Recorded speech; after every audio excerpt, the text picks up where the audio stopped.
Nous allons voir les bases anatomiques de la promontofixation consistant à fixer les parois du vagin à un point solide surplombant la cavité pelvienne, le promontoire.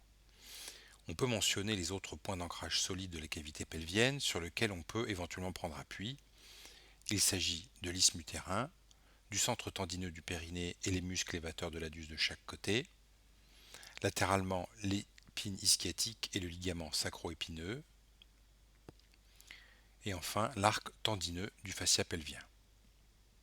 On peut constater que le promontoire, l'isthme utérin et le centre tendineux du périnée sont à peu près alignés. Avant d'envisager une promontofixation, il faut bien comprendre comment évoluent les organes lors des efforts de poussée.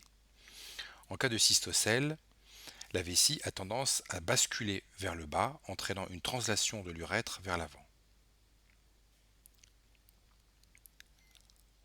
La rectocèle peut se développer dans un plan sagittal postéro-antérieur. Le centre tendineux du périnée peut avoir un mouvement crânio-caudal lors d'un périnée descendant.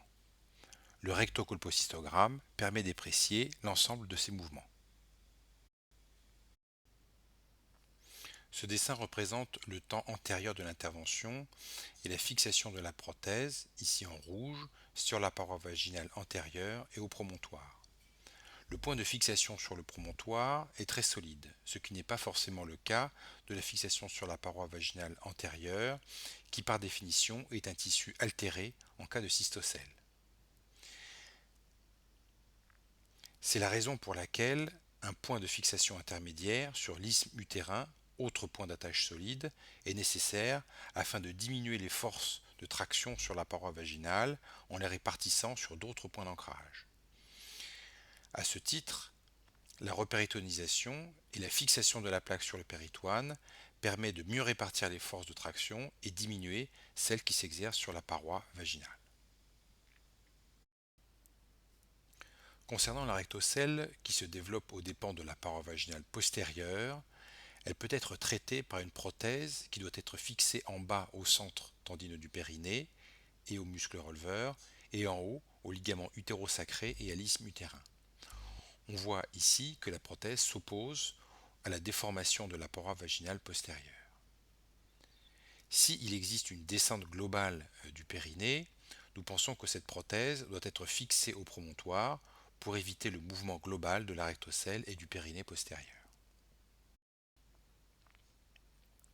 Ce schéma montre une vue péropératoire du pelvis sur laquelle nous pouvons placer les trocars de céloscopie.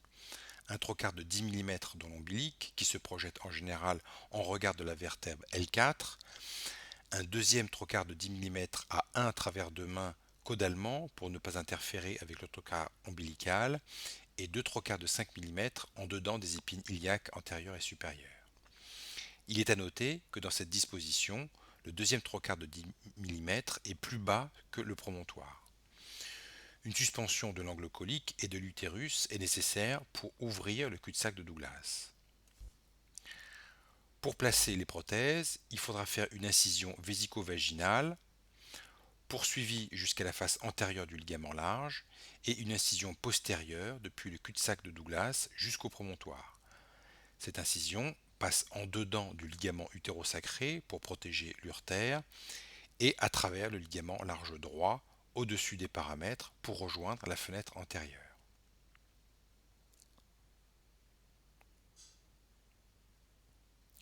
À noter que dans la disposition actuelle, les instruments sont idéalement placés pour effectuer une dissection des organes pelviens. En revanche, pour disséquer le promontoire et placer un point d'ancrage à ce niveau, le porte-aiguille introduit dans le deuxième trocar de 10 mm permet difficilement d'effectuer le geste. On peut ainsi échanger la place du porte-aiguille et de l'optique de la caméra, ce qui permet d'une part d'avoir un porte-aiguille placé plus tangentiellement au promontoire et d'autre part d'avoir une vision plus directe du promontoire.